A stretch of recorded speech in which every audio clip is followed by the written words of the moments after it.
I'm going to start out by introducing myself. I'm Mary Manning. I'm on the FAWCO board. I'm the third VP of Global Issues, and the Target program is um, part of my scope of responsibilities. And in addition, in particular for this Target program coming up, Target Program 6, I'm also chair of the Target Program Selection Committee. And so I'm kind of here in that capacity to talk about Target Program 6 and the application process. And I wanted to kind of start out by noting that we have people on this call who probably have forgotten more about the Target program than I'll ever know.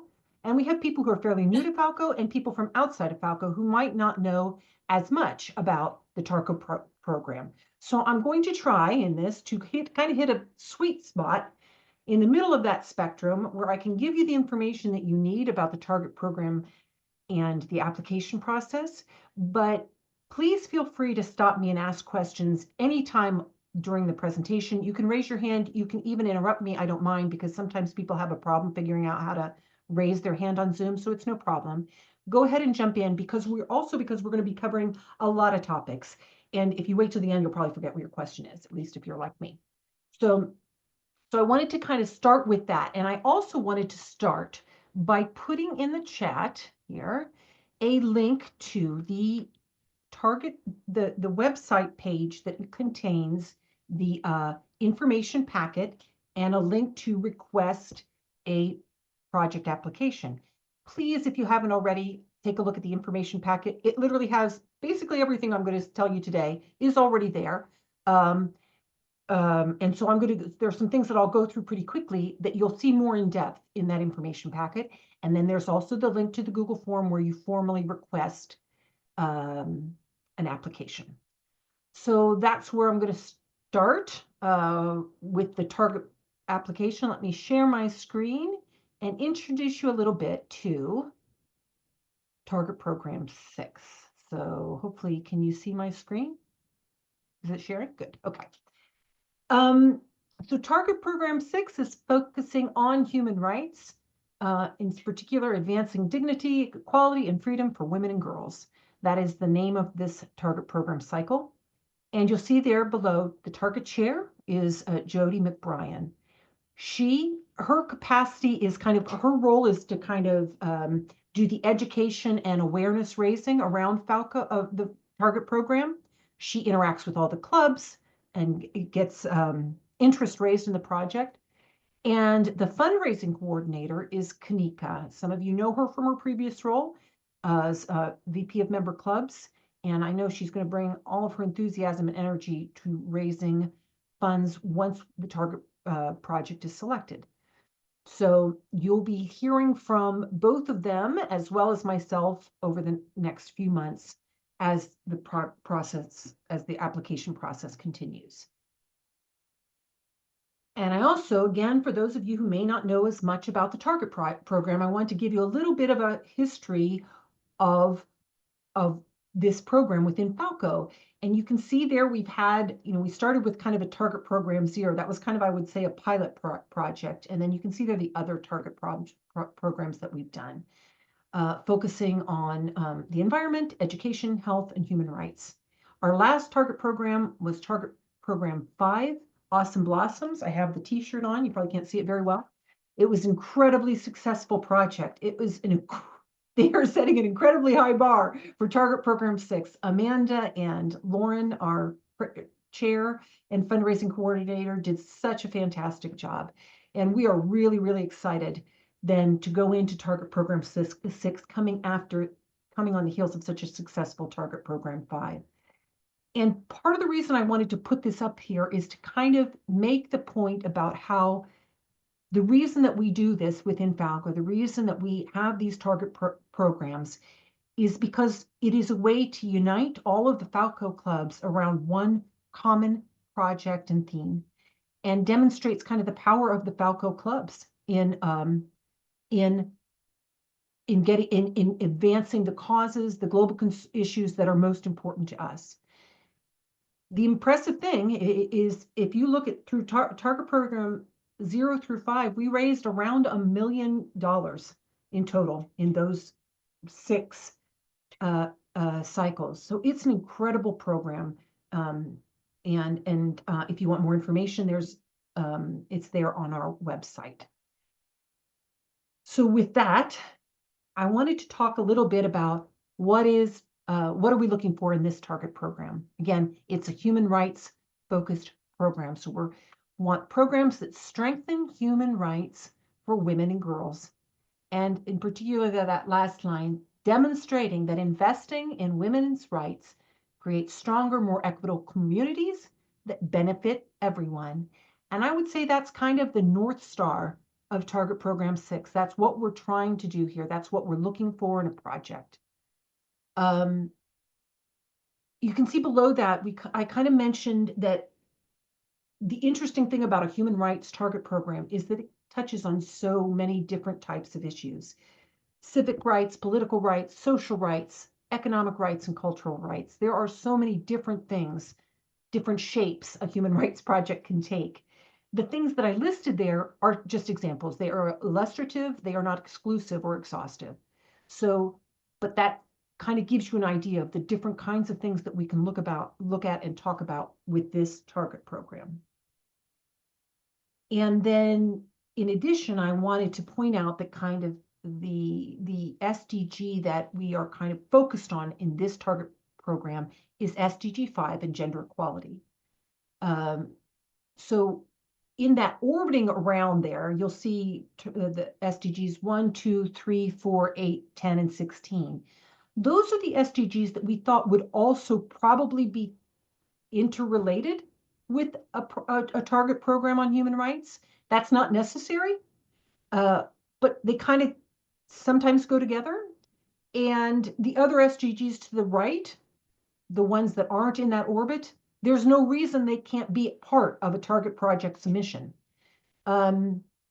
I think what it speaks to is back to, again, on the last slide, when we talked about that a human rights project can take all sorts of forms and touch a whole bunch of different areas.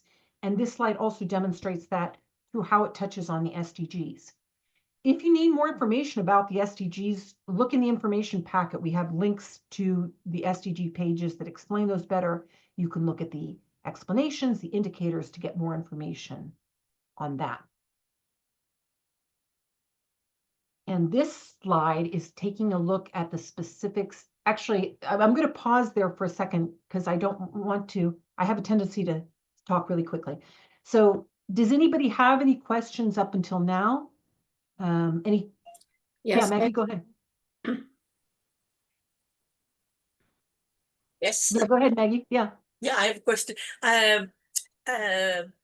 Thinking, might a project that concerns water and wells and women being the ones to transport the water to the villages, might that fall into this category? Is that, well, because I would imagine it's more environment, but the fact that it's a gender equality thing as well, because it's not the men that carry the water, and it's not the boys that miss school because they're carrying water. So for me, it's a question of, it could be, especially if you frame it around the right to drinking water. The right to clean drinking water is a human right, you know.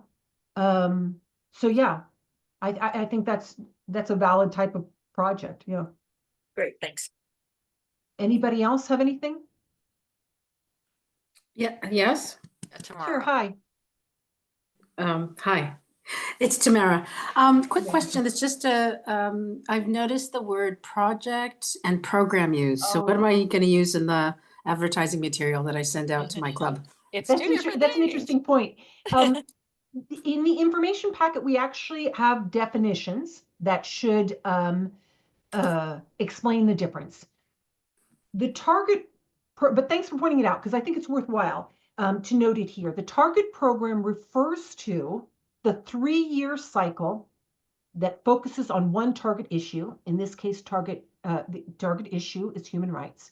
And it started in Annapolis in March 2025 on this timeline. And it goes through March 2028 when we close this project. That's the target program. The first year of a target program is the project selection. In fact, you did an excellent, Tamara, excellent segue into this slide. Thank you. That green box that says project selection, that's the first year of the target program is when we do the application and selection process.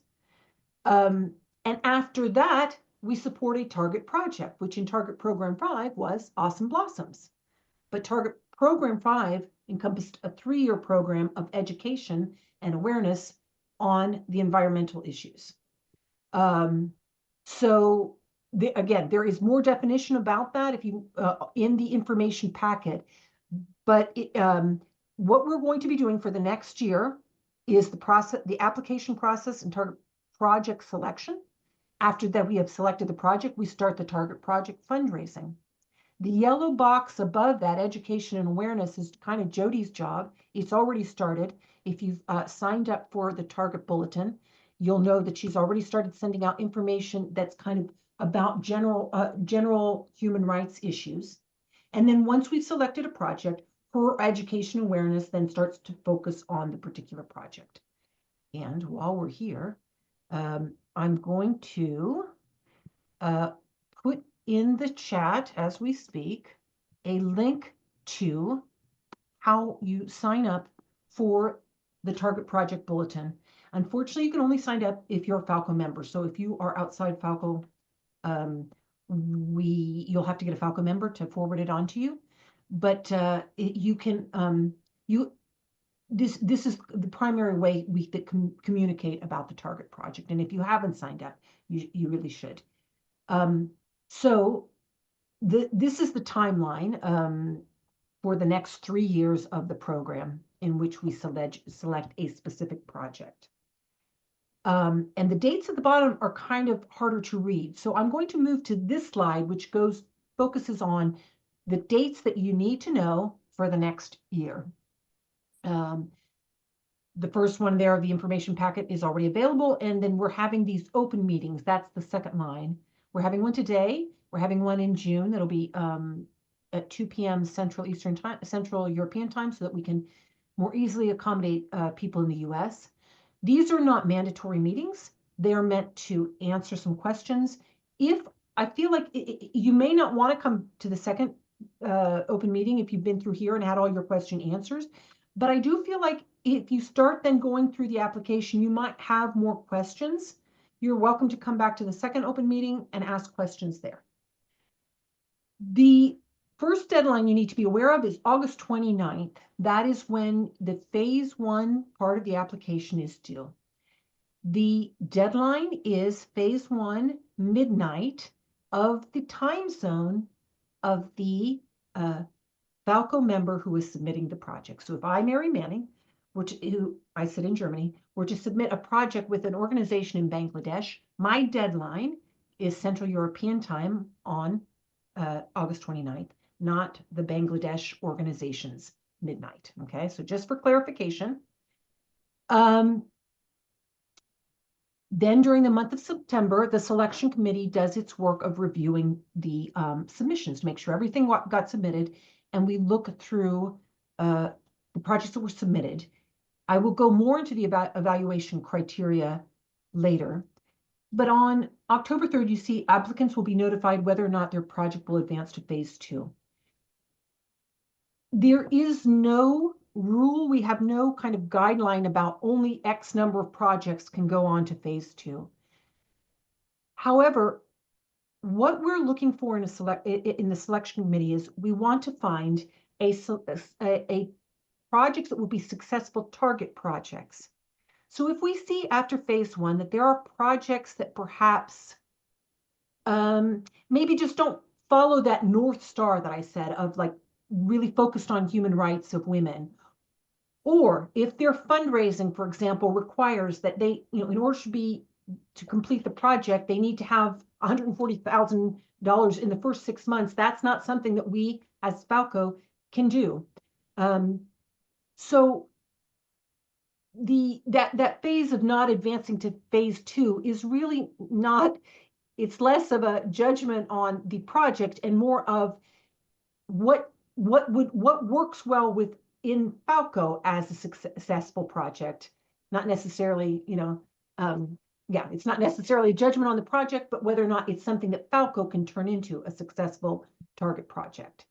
For those projects that move on to phase 2, the deadline for those materials involved in phase 2 is November 3rd, again, midnight, deadline of the FAWCO member submitting. Then the target selection committee does their work during the month of November, December to decide on 3 projects, the shortlisted projects that will be presented to the FAWCO member clubs for them to vote on. They do their voting on the 3 projects in the first half of February. And then at the March interim meeting, which will be between March 20th to the 22nd in Malta, we're going to be announcing the selected project, the target project. So that's an overview of the timeline. This again is all in the information packet. So I'm going to move on unless there are any questions here. This slide is a bit dense, but it's telling you what I'm included here is what are the application materials and the questions that we're asking for in phase 1. Basically, we have application questions on the project overall and what it intends to accomplish, its objectives and plans. Projects on the funding, questions on the funding the project, and questions about the organization. In the application, for those of you who have already submitted a request for an application, you will have seen this in your new Google Drive. There is a Google Doc notes page that has all of the questions for phase 1 in it, which you then can use the Google Doc as a way to draft your responses before you finalize them. And then there are 2 Google Forms that need to be submitted. And I'm going to go into that a little bit later on the technical area around it. But those are the application questions for phase 1. In addition, we ask for some data in Google spreadsheets, which includes things like the logic meal model. Again, there's background information on what a logic and meal model is in the information packet, and links to sites that explain more to you about what that means. We ask for a high-level budget by year, an activities timeline, and a minimum financial standards assessment. The signature page with the sample statement agreement, what we would like the projects to do is read over what the agreement that if they were to be selected as the target project, they would be signing an agreement with FAWCO and the FAWCO Foundation. We provide that in that sample statement agreement, and we want you to read over it, make sure that you agree, the organization agrees with it, and the signature page is just to show that we agree with the conditions set out in the FAWCO statement of agreement. And then there's some supplemental documentation that's requested. You can see it there. Some of this information may not be applicable to your project or organization. If so, that's fine. This is just information that helps the selection committee if it's available, and if it's not available or applicable, that's fine. A lot of organizations are too small to have external auditors for their financial statements. That's fine. If it gets reviewed, though, if you do have reviewed financial statements, that would be good to have. And you can upload all of this supplemental documentation to your Google Drive. Please, and at that bottom point, please don't submit anything other than what we're asking for. Don't submit videos of your organization, that sort of thing. These will not be considered by the selection committee. We're not going to be including those in the materials that we give to the selection committee to review the project. So that's phase 1. This is the information that is due for August 29th. For those of you who are familiar or maybe have submitted projects in the past, there's a little more upfronting of the information. So we pulled some data that we previously didn't ask for until phase 2 into phase 1, partly because you have more time in phase 1. You have until the August 29th. And, this way, the 1 month that you have from October in phase 2 is a little less crunched, I think. So this is phase 1 application materials, and then, hang on.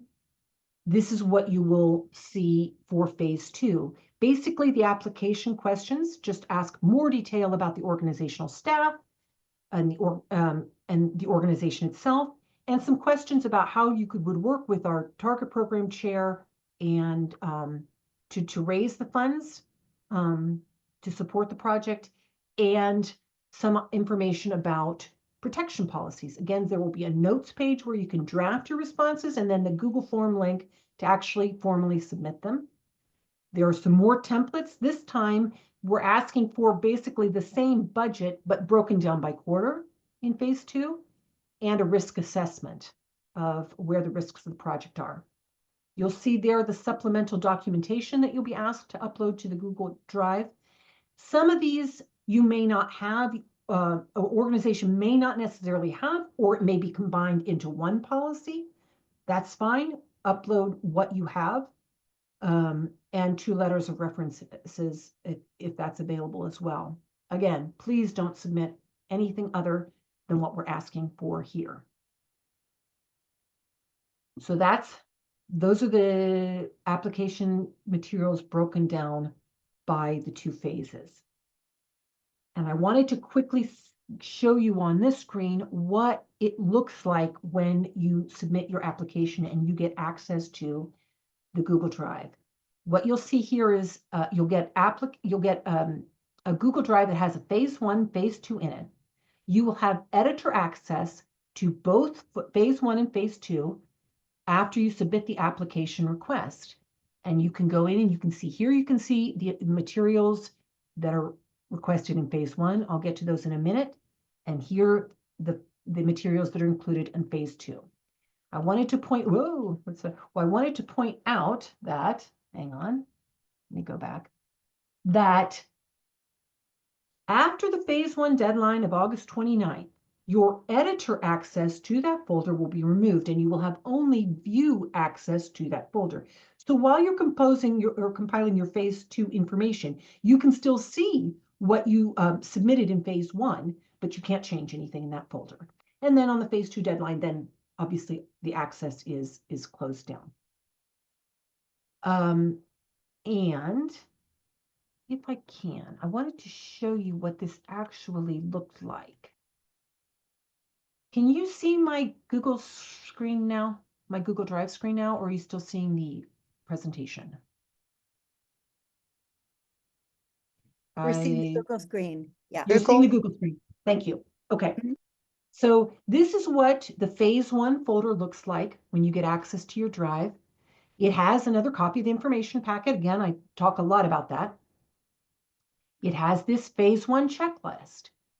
It includes some information, including, for example, how to title the documents that you upload, what kind of currency exchange rate you should use from local currency to USD.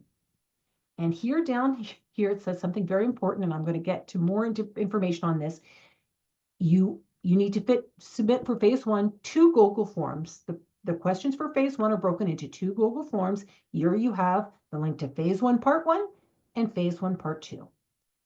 And then the checklist of all the things that you should be including in the by the submission date, which are all the things we just talked about on the previous slide. Nothing new here.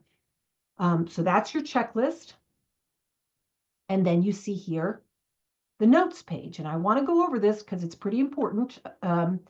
Again, a link to the Google form, which is your final submission. And then here are all the questions that you need to answer. So for example, here, identify the problem that the project seeks to address in 300 words. Describe the proposed population served, the objectives of the project, expected outcomes and deliverables, how it addresses the project target issue of human rights, how it addresses SDG 5 and any other SDGs. An important point is sustainability. How will this project continue after our target program ends in 2028? Other partners, the time period. Then the part 2 goes into more of the funding, how much is requested, minimum quarterly funding, and questions like that. And then finally, information on the organization. So that's the notes page. You'll see the sample state of agreement there, the phase 1 signature page. This is the Google spreadsheet. And I wanted to kind of show you this briefly so that you understand that there are 4 tabs at the bottom of the Google Sheet that has each of the things that need to be submitted. So here's your logic and meal plan. Again, you look at your inputs for each activity, the activities, outputs, short-term impact, long-term impact, etc. I don't need to read this all to you.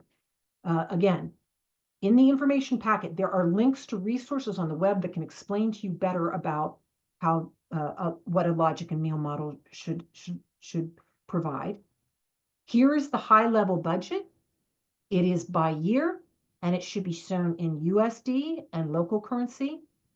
It is broken down first by activities. What is the budget for each activity? And then at the bottom, you'll see the monitoring and evaluation costs and equipment costs, kind of the common cost of the project. This is an activities timeline. I kind of filled it in for purposes of this demonstration. We're not asking for information in those cells like words. What we want to see is just a timeline of when each activity that you will, of course, spell out here. You will not leave it saying activity 1.1, but what each activity is and what is the time frame for it. And then this is the minimum financial standards assessment. So those are all of the 4 spreadsheets that need to be completed. That's phase 1. And then if you go here, similar to phase 2, you get a checklist. You get a notes page and links to the Google form. For phase 2, it's just 1 Google form. So it's important to know it's two Google forms for phase 1 and 1 for phase 2. Hang on one second, Maggie. And then the application Excel spreadsheet, the big difference is here, same budget, just broken down by quarter, and then a risk assessment that asks you to categorize your risk, contextual, institutional, organizational, describe it, and how the possible impact it could have on the project. So that's your phase 2 documentation. As far as the dollar is not stable right now, what is your suggestion for a local currency based on an unstable exchange rate? It's a really good question, Mary. And hang on, I'm just wondering. Yeah, in part because some local NGOs do in fact use USD as a currency. USD is the currency of operation for the FAWCO Foundation. It is what they will receive their funds in, and it's what they'll disperse them in. So I think, yeah, I think at least for purposes of the project, for now, we need to use the exchange, for the purposes of the application, we need to use the USD exchange rate. Okay, so that's what I wanted to show you about the Google Drive. And I wanted to go back and talk to you about one kind of funny little glitch we found in Google Forms. And I wasted an entire day of my life on this error, and I want to explain it all to you to save you all grief and to explain why you have to submit 2 Google Forms in phase 1. You will have noticed on the notes page and in the information packet that for many of the questions, application questions, there is a word limit to how many words you can submit for the response. So for example, some questions it's 200 words, some questions it's 500 words, and everything in between. You'll see on this page that the error at the bottom there where it says, please limit your response to 200 words, that means you've gone over the amount that you're allowed to have in that space for that question for that particular response. What I discovered is that Google Forms has a total character limit per form, which cannot be changed. 32,000 characters is the maximum number of characters that can be input into Google Forms. The tricky bit is this. If you go into Google Forms and say in the top box that limits you to 200 words, if you start drafting a response in there and you put in 200 words and then you decide, actually, I don't like that. I need to change this. I need to remove this and add this. and just keep editing that document. The character count that Google Forms does keeps going up. And when you delete things, it doesn't go back down again. So you may have a situation in which you have stuck within the limit of each of the response boxes, whether it's 200 or 500. But you get almost to the end of the form and you get that terrible error you see in the bottom left. Your response is too large. Try shortening your answers. What I discovered is once you've gotten there, that's kind of like a game over message. As I said, it won't delete. If you delete anything, it won't take it out of the character count. Anyway, so once you get this message, you can't really do anything except go back to the top, page 1, where it says here, clear form. You have to clear the form and start all over again. So the important thing to know is this. You use the notes page to draft your answers and go back and forth and edit and finalize. Use the word count tool in Google Docs, where if you highlight a text and say tools, word count, it will tell you how many words are in that section, so that when you can then cut it from the Google Doc notes page into the Google form, and you won't have to play around in the Google form. And that is why we had to break it into 2 Google forms, because if you got close to the maximum number on these questions, you couldn't finish the form by the end. You would just get too many. Okay. So upload your responses to Google Forms only after you've finalized them and check the word count in Google Docs. And please do not wait until August 29th at 10 p.m. to start doing, because I promise you, it is not fun.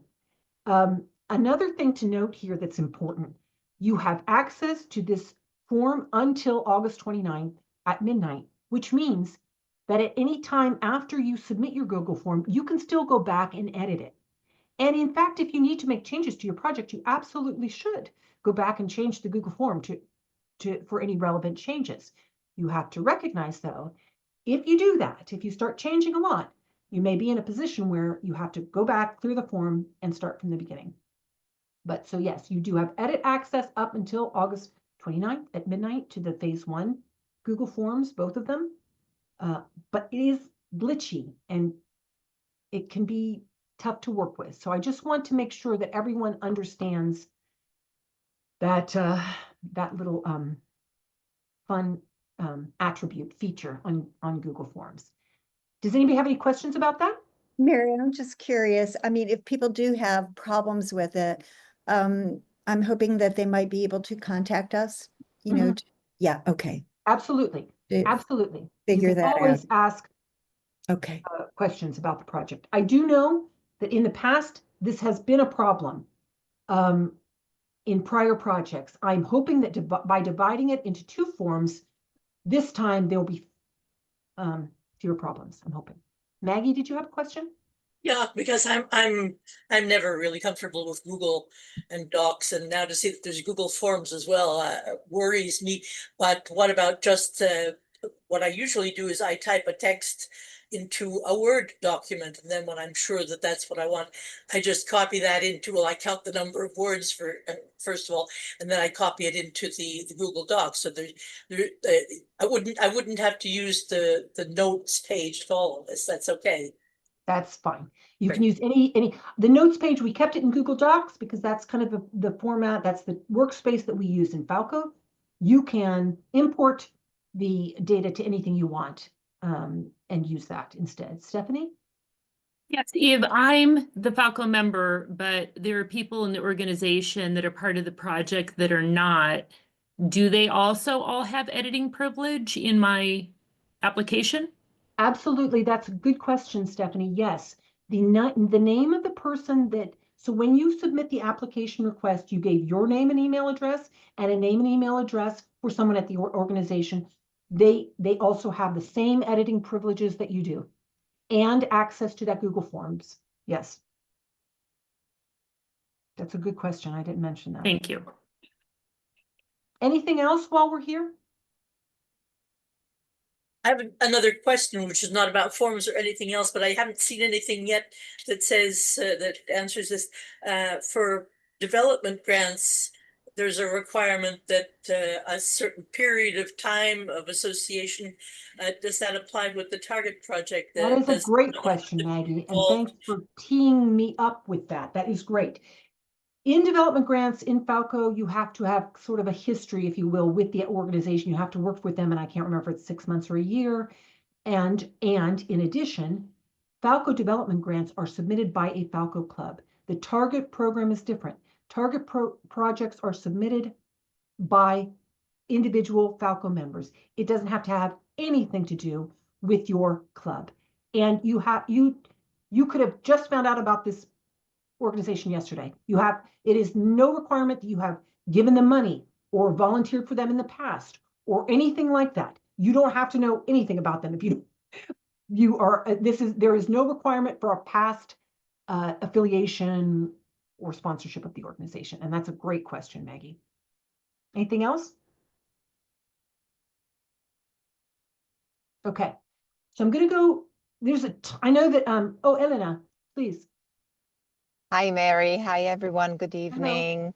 I'm here tonight also with the organization that I would like to put forward, and we have a few questions.